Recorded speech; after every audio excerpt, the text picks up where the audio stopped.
ഇന്നത്തെ കൊതി ഉള്ളിവട കഴിക്കാൻ. അപ്പോൾ സ്കൂളടച്ചൊക്കെ ഇരിക്കുന്നതുകൊണ്ട് എപ്പോഴും അടിയും വഴക്കും ബഹളവും കരച്ചിലും ഒക്കെയാണ്. അതുകൊണ്ട് തന്നെ എല്ലാവർക്കും വിശപ്പും കൂടുതലാണ്. ഇന്ന് ടി വിയിൽ കണ്ടത് ഉള്ളിവട ഉണ്ടാക്കുന്ന വീഡിയോ. ഇതിന് ഉള്ളിവട വേണമെന്ന്. സ്കൂളടച്ചിരിക്കുകയല്ലേ, ഭയങ്കര വിശപ്പാ എല്ലാവർക്കും. ഉള്ളിവടയൊക്കെ സിമ്പിളല്ലേ, അതൊന്നും എല്ലാവരും ഉണ്ടാക്കാൻ പഠിപ്പിക്കേണ്ട കാര്യമില്ലല്ലോ. എന്നാലും പറയാം. ഞാൻ 2 സവാള എടുത്തു, പച്ചമുളക്, ഇഞ്ചി, കറിവേപ്പില ഇതെല്ലാം കൂടി ഇട്ട് നല്ലതായിട്ടൊന്ന് മിക്സ് ചെയ്യണമായിരുന്നു ആദ്യം. പക്ഷേ ഞാനത് മറന്നു. ഞാൻ പൊടിയിട്ട് ഉപ്പും ഇട്ട് എല്ലാം കഴിഞ്ഞിട്ടാണ് മിക്സ് ചെയ്തത്. ഇത് തന്നെ ആദ്യം മിക്സ് ചെയ്യുമ്പോഴത്തേക്കും സവാളയൊക്കെ ഒരു സോഫ്റ്റായി വരും.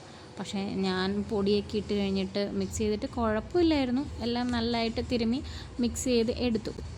ഇന്ന് അവൻ ഉള്ളിവട പറഞ്ഞു, നാളെ അവൻ എന്ത് പറയൂ. അതെല്ലാം സെറ്റാകാൻ വേണ്ടി ഒരു 5-10 മിനിറ്റ് വെച്ചിട്ട് എണ്ണയും ചൂടാക്കി എണ്ണയിലേക്ക് ഇട്ടു. ഞാൻ ഉണ്ടാക്കിയതുകൊണ്ട് പറയല്ല, അടിപൊളിയായിരുന്നു. കുറേ നാൾ കൂടി ഉള്ളിവട കഴിച്ചിട്ടായിരിക്കും. നല്ല ടേസ്റ്റ് ഉണ്ടായിരുന്നു. ഞാൻ ഈ വീഡിയോ എഡിറ്റ് ചെയ്തുകൊണ്ടിരിക്കുമ്പോഴും ജിത്തി ചോദിച്ചു, അമ്മേ ഇന്ന് വൈകുന്നേരം എനിക്ക് ഈ സാധനം തന്നെ ഉണ്ടാക്കി തരാമോ? ഇവൻ എനിക്കൊരു പണിയാവും. വെക്കേഷൻ ഇത് തന്നെ. എന്നെക്കൊണ്ട് 2-3 ദിവസമായി ഓരോന്നുണ്ടാക്കിക്കുന്നു. എന്തായാലും അടിപൊളിയായിരുന്നു. പെട്ടെന്ന് ഉണ്ടാക്കിയത് കൊണ്ടാണോ എന്നറിയില്ല, നല്ല ടേസ്റ്റായിരുന്നു. ഉള്ളിവട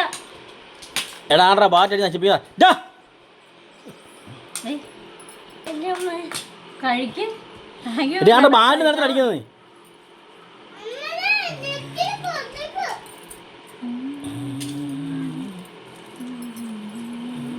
എങ്ങനെയുണ്ട്? സൂപ്പറാണോ?